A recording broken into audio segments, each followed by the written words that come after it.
Vamos a hablar sobre la crisis de la monarquía borbónica. El reinado de Carlos IV se caracterizó por la actuación de un rey cuya decisión fue dejar el gobierno en manos de diferentes ministros, y de los cuales destacó Manuel Godoy, quien tuvo que enfrentarse con los problemas derivados de la Revolución Francesa que afectó a toda Europa. España le declaró la guerra a Francia, en la llamada Guerra de la Convención, en 1792, y tras su derrota firmó la Paz de Basilea en 1795, lo cual supuso pérdidas territoriales como Santo Domingo y el retorno de la alianza hispano-francesa. La entrada de España en la órbita de Francia quedó sancionada en 1796 con la firma del Tratado de San Ildefonso para luchar contra Gran Bretaña, lo cual tuvo importantes repercusiones. La guerra se saldó con la derrota naval de San Vicente en 1797. Como consecuencia, la Marina inglesa estableció un bloqueo que colapsó el tráfico del Atlántico y afectó al libre comercio. De nuevo, España tenía la carga del imperio, pero no sus beneficios. En 1801 se declaró la guerra a Portugal debido a que no aceptaba el bloqueo continental, para perjudicar la economía de Gran Bretaña.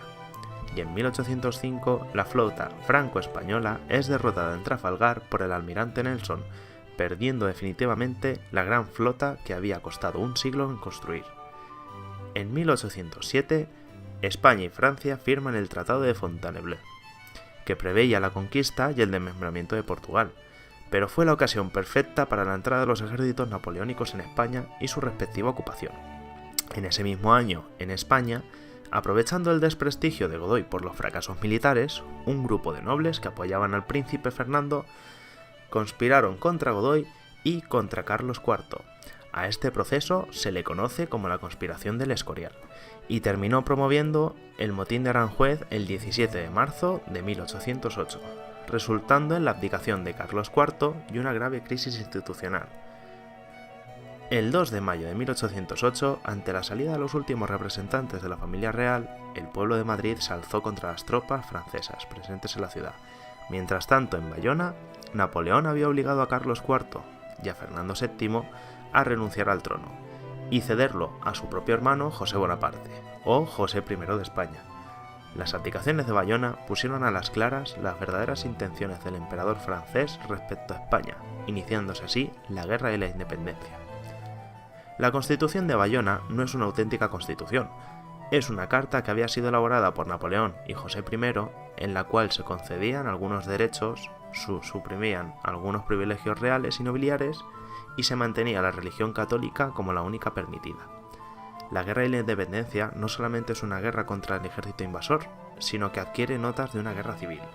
A José I le apoyaron los afrancesados, ilustrados altos mandos del ejército y autoridades de España, que ante la imposibilidad de aplicar reformas vieron la oportunidad de reformar el país con el apoyo del ejército francés.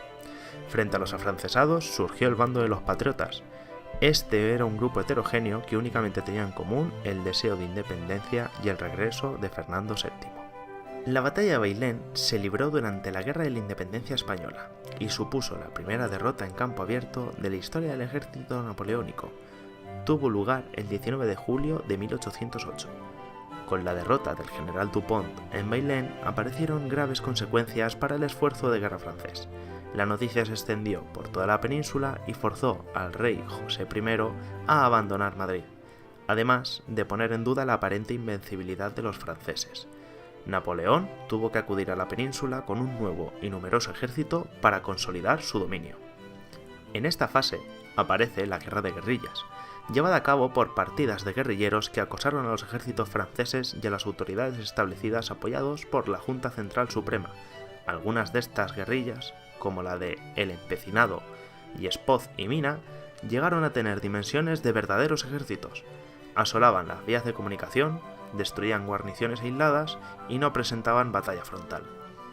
En 1810, en plena guerra, se reúne en Cádiz un grupo de diputados de diferentes ideologías para transformar las estructuras del régimen español y elaborar la Constitución de Cádiz, conocida popularmente como la Pepa.